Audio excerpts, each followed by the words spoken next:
अस्सलाम वालेकुम दोस्तों, आप देख रहे हैं अनबॉक्स ऑफ यूट्यूब चैनल और आज की video unboxing and full review करेंगे इन्फिनिक्स नोट 12 वीआईपी का। और देखना यह है कि क्या ये डिवाइस वाकई में वीआईपी है या सिर्फ नाम ही वीआईपी है इसका।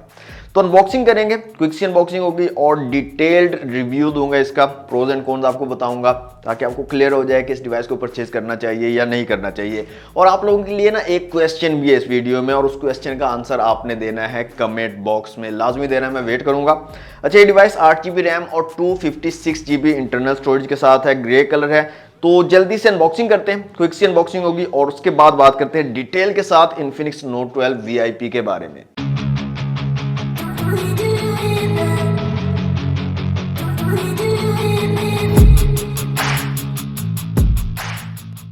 ओके दोस्तों, ये है इन्फिनिक्स नोट 12 वीआईपी का बॉक्स। इन्फिनिक्स की ब्रांडिंग है, नोट 12 वीआईपी लिखा गया है। 8GB रैम और 256GB इंटरनल स्टोरेज को मेंशन किया गया है। बैक साइड पे कुछ फीचर्स को यहाँ पर मेंशन किया गया है, इसकी स्पेसिफिकेशन बताई गई है जो कि वीडियो के दौरान हम देख लेंगे। कलर की बात करें तो ग्रे कलर है इन्फिनिक्स नोट 12 वीआईपी का। तो बॉक्स को जल्दी से कर लेते हैं अनरैप। ओके दोस्तों, बॉक्स हमारा रैप हो चुका है। सबसे पहले डिवाइस वेरिफिकेशन का तरीका बताया गया, किस तरह से आपने वेरीफाई करना है आपकी डिवाइस पीटीए अप्रूव है या नहीं। तो कुछ इस तरह की पैकेजिंग आपको मिलती है। बॉक्स को यहाँ से कर लेते हैं ओपन। सबसे ऊपर हमें मिल जाती है हमारी डिवाइस इन्फिनिक्स नोट 12 वीआईपी। इसको रखते हैं साइड पे। एक IMEI स्टिकर यहाँ पर दिया गया है। इसके अलावा यहाँ पर आपको मिल जाता है एक ट्रांसपेरेंट सिलिकन केस कुछ इस तरह का। नेक्स्ट यहाँ पर आपको सिम इंजेक्टर टूल मिल जाता है सिम ट्रे को निकालने के लिए। इसके अलावा स्पार्क से रिलेटेड कुछ इन्फॉर्मेशन है कि किस तरह से आप फ्री स्टफ़ जो है जीत सकते हो स्पार्क की वेबसाइट पर जाकर।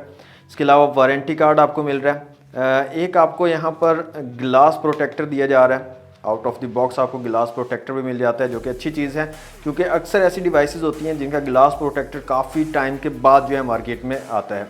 इसके अलावा ये कुछ स्टिकर्स दिए गए हैं, Infinix note 12 VIP, take the lead VIP 120 watt और इस तरह के कुछ स्टिकर्स लगे हुए हैं जिनको आप अपने मतलब चीज़ों के ऊपर लगा सकते हो। नेक्स्ट यहाँ पर दोस्तों बॉक्स में मिल जाती है एक चार्जिंग ब्रिक और काफ़ी बड़े साइज़ की और काफ़ी हैवी चार्जिंग ब्रिक है। इन्फिनिक्स की ब्रांडिंग यहाँ पर दी गई है और यहाँ पर रेटिंग की बात करें तो 120 वॉट वाली चार्जिंग ब्रिक आपको मिल जाती है आउट ऑफ द बॉक्स। और लास्ट में दोस्तों हमें मिल जाती है एक चार्जिंग केबल और यहाँ पर टाइप C वाली चार्जिंग केबल दी गई है।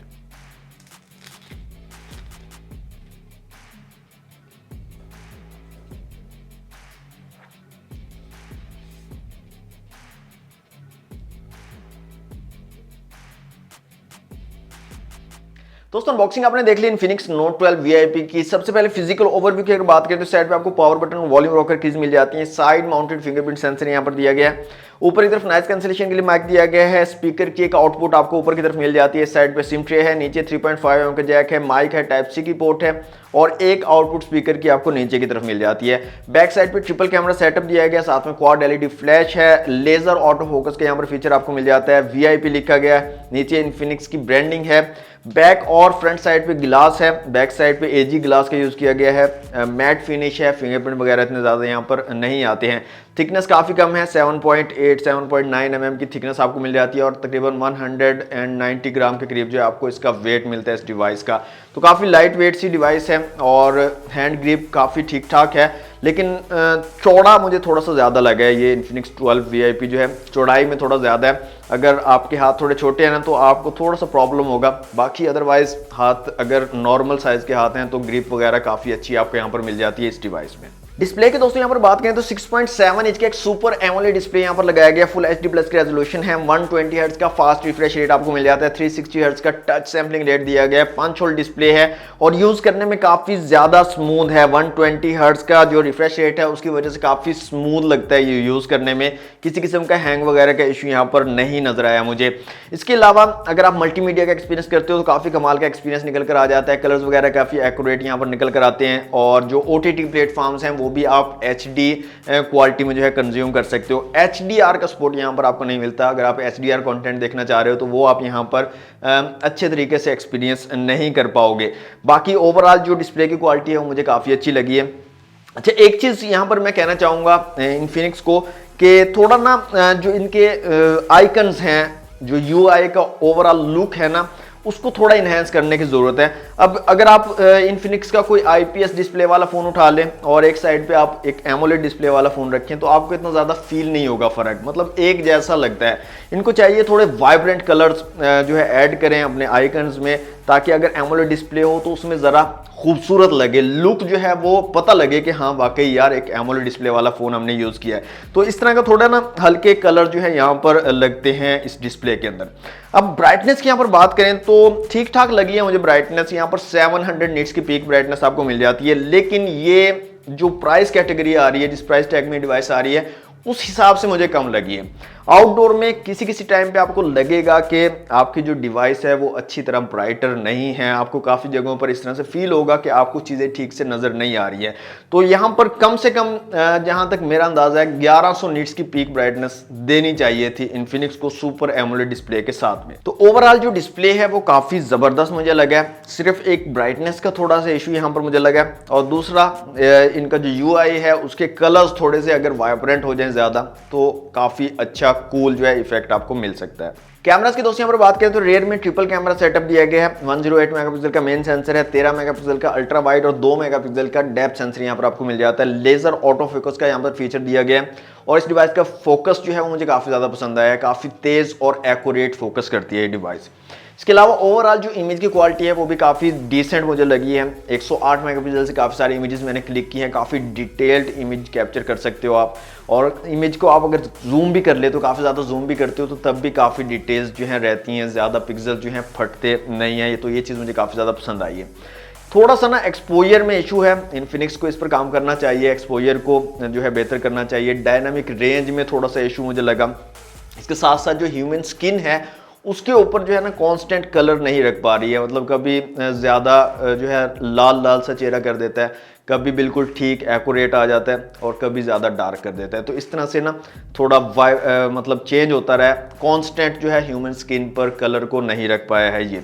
अच्छा, एक चीज़ और मैंने नोटिस की है, अगर आप इस तरह के टाइम पर शूट कर रहे हो, मतलब काफ़ी ज़्यादा धूप है, गर्मी है, उस टाइम पे जो कैमरा है वो काफ़ी जल्दी हीटअप हो जाता है और हीटअप होने के बाद जो है वो अपना काम जो है छोड़ देता है। जैसे आपको पता है ऊपर जो है नोटिफिकेशन आ जाता है कि जी आपकी डिवाइस का जो टेम्परेचर वो काफ़ी ज़्यादा हाई हो गया और कैमरा ऑटोमेटिकली बंद हो जाता है। तो इस तरह का इशू आता है। काफ़ी ज़्यादा अगर टेम्परेचर है, आउटडोर में धूप वगैरह है, तो उस टाइम पे अगर आप शूट करोगे तो कैमरा बार बार से आपको इस तरह की नोटिफिकेशन देगा।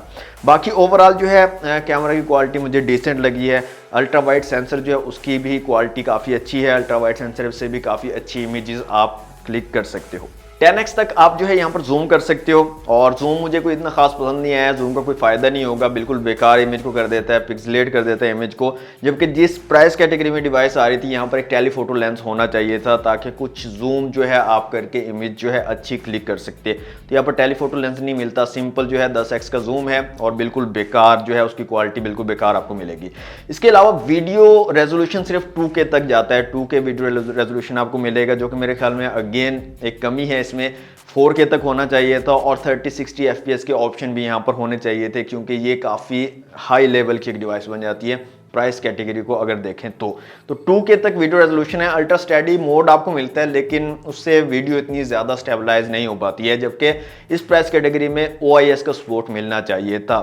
तो ये कैमरा के अंदर कुछ कमियां मुझे लगी हैं, तो मैंने कहा ये भी आप लोगों के साथ शेयर कर दी जाए। इन्फिनिक्स नोट 12 VIP में 8GB RAM plus 256GB internal storage है। एक्सपेंडेड रैम का भी फीचर है जिसका कोई इतना ज़्यादा फायदा होता नहीं है, लेकिन एक मार्केटिंग स्ट्रेटेजी होती है हर कंपनी की, और वो इस चीज़ को हाईलाइट कर रहे होते हैं, मतलब कस्टमर्स को फंसाने के लिए। तो यहाँ पर भी एक्सटेंडेड रैम का फीचर आपको मिल जाता है। XOS वर्जन 10.6 यहाँ पर आपको मिलता है, जो कि Android 12 बेस्ड है। आउट ऑफ द बॉक्स आपको Android 12 का सपोर्ट यहाँ पर मिल जाता है इस डिवाइस में। चिपसेट की दोस्तों यहाँ पर बात करें तो MediaTek Helio G96 के यहाँ पर चिपसेट लगाया गया Mali G57 के GPU के साथ, और Antutu स्कोर की अगर बात करें तो 3,56,000 के करीब जो है Antutu स्कोर आपको मिलता है। इसके अलावा CPU, GPU, मेमोरी और UX का स्कोर आप लोगों के सामने है, जिसको आप डिफरेंट डिवाइसेस के साथ कंपेयर कर सकते हो। 4500 mAh की बैटरी के साथ 120 वाट की फास्ट चार्जिंग सपोर्ट आपको मिलती है, 120 वाट। और कंपनी का कहना यह है इन्फिनिक्स वालों का कि 17 मिनट में 0 से 100% आपकी डिवाइस जो है चार्ज हो जाएगी, और इस चीज़ को हम चेक भी लाजमी करेंगे। यहाँ पर दोस्तों डुअल स्टीरियो स्पीकर आपको मिलते हैं नोट 12 VIP में। तो एक साउंड यहाँ पर चला लेते हैं और वॉल्यूम को फुल कर लेते हैं और देखते हैं यहाँ पर कैसी क्वालिटी मिलती है स्पीकर्स की।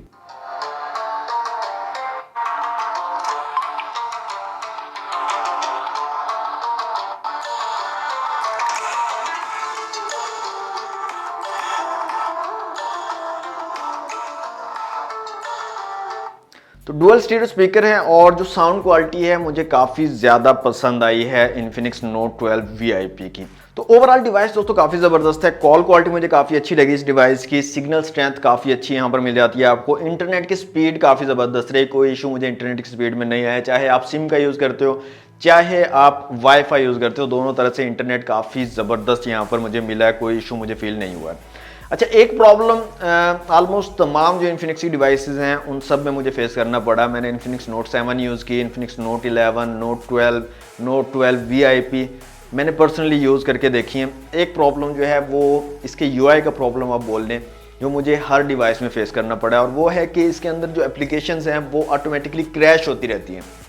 आप कोई भी एप्लीकेशन यूज़ कर रहे हो, चाहे वो इंस्टाग्राम है, चाहे फेसबुक है, चाहे कोई भी एप्लीकेशन है, वो यूज़ करते करते ऑटोमेटिकली बंद हो जाती है, क्रैश हो जाती है। इसकी इवन के जो बिल्ट इन एप्लीकेशन होती हैं फ़ोन की, जैसे डायलर होता है जहाँ पर आप नंबर मिलाकर कॉल कर रहे हो, तो मैसेज एप्लीकेशन जो बिल्ट इन होती है, इस तरह की जो बिल्ट इन एप्लीकेशन है वो भी क्रैश होती हैं काफ़ी ज़्यादा। तो ये मेरे ख्याल इसके UI का इशू है जो कि इन्फिनिक्स को सॉल्व करना चाहिए और इसके ऊपर जो है ना थोड़ा ध्यान देना चाहिए। ये मुझे काफ़ी ज़्यादा फेस करना पड़ा है इशू, और अभी रिसेंटली मैं इन्फिनिक्स नोट 12 यूज़ कर रहा हूँ, उसके अंदर भी ये प्रॉब्लम मुझे काफ़ी ज़्यादा फेस करना पड़ रहा है। अभी रिसेंटली मैंने अपने इंस्टाग्राम पे ना एक स्टोरी भी लगाई थी कि इंस्टाग्राम जो है ना वो बार बार क्रैश हो रही थी, तो वो भी इसके UI की वजह से ही क्रैश हो रही थी। किसी और फ़ोन में अभी तक मुझे कोई इस तरह का प्रॉब्लम नहीं आया, इन्फिनिक्स के फ़ोन में ही ये ज़्यादातर प्रॉब्लम देखने को मिल रहा है। इसके अलावा UI में एक और प्रॉब्लम भी है, वो है ब्लॉटवेयर। ब्लॉटवेयर काफ़ी ज़्यादा है यहाँ पर, और अक्सर ऐसा होता है ऑटोमेटिकली एप्लीकेशन इंस्टॉल हो जाती हैं। मतलब आप रात को सोए हो, आपने कोई चीज़ नहीं छेड़ी, कोई एप्लीकेशन इंस्टॉल नहीं की, सुबह उठते हो एक दो एप्लीकेशन आपको वहाँ पर इंस्टॉल मिलती है। तो ब्लॉटवेयर बहुत ज़्यादा है, इसके ऊपर थोड़ा सा कंट्रोल करना चाहिए इन्फिनिक्स को, मेरे ओपिनियन में। तो इन्फिनिक्स थोड़ा सा आप जो है ना इन चीज़ों के ऊपर, छोटी छोटी चीज़ों के ऊपर ज़रूर ध्यान दें। प्राइस की दोस्तों यहाँ पर बात करें तो इन्फिनिक्स नोट 12 VIP की जो रिटेल प्राइस है वो है 60,000 रुपये। जी हाँ, 60,000 रुपये इसकी रिटेल प्राइस है, और 60,000 में जो स्पेसिफिकेशन आपको मिल रही है ना, मेरे नहीं ख्याल कि 60,000 रुपये को जस्टिफाई करती हैं। अब इसमें जो प्रोसेसर है G96, ये वो प्रोसेसर है जो आपको 30-40 हज़ार रुपये की डिवाइस में इजीली मिल जाता है। बाकी एक चीज़ यहाँ पर एक्स्ट्रा ऑर्डिनरी आपको मिलती है, वो है 120 वॉट की फास्ट चार्जिंग। बाकी जितने भी स्पेसिफिकेशन हैं वो एक नॉर्मल स्पेसिफिकेशन आप बोल सकते हो, बिल्कुल VIP स्पेसिफिकेशन नहीं है। तो आप इस तरह कह सकते हो कि सिर्फ चार्जिंग में ये VIP है, बाकी जो चीज़ें हैं उनमें VIP नहीं है। तो VIP जैसे स्टार्ट में हमने कहा था कि ये चीज़ देखेंगे कि वाकई में VIP है या सिर्फ नाम VIP रख दिया है, तो मेरे ख्याल में सिर्फ नाम VIP है, वाकई में ये VIP मुझे नहीं लगा है स्पेसिफिकेशन वाइज। तो 60,000 रुपये काफ़ी ज़्यादा प्राइस रखी है इन्फिनिक्स ने, और मेरा नहीं ख्याल कि इतनी ज़्यादा प्राइस रखनी चाहिए थी इन्फिनिक्स को। स्टार्ट में मैंने आपको बोला था कि आप लोगों के लिए क्वेश्चन भी है, और क्वेश्चन ये है कि अगर आपके पास है 60,000 रुपये, 60,000 रुपये आपने फ़ोन परचेज करना है, तो क्या आप इन्फिनिक्स नोट 12 VIP परचेज करोगे या नहीं करोगे? इसका आंसर आपने कमेंट बॉक्स में ज़रूर देना है, मैं आपके कमेंट्स का वेट करूंगा। दोस्तों ये थी आज की वीडियो इन्फिनिक्स नोट 12 VIP की अनबॉक्सिंग एंड फुल रिव्यू।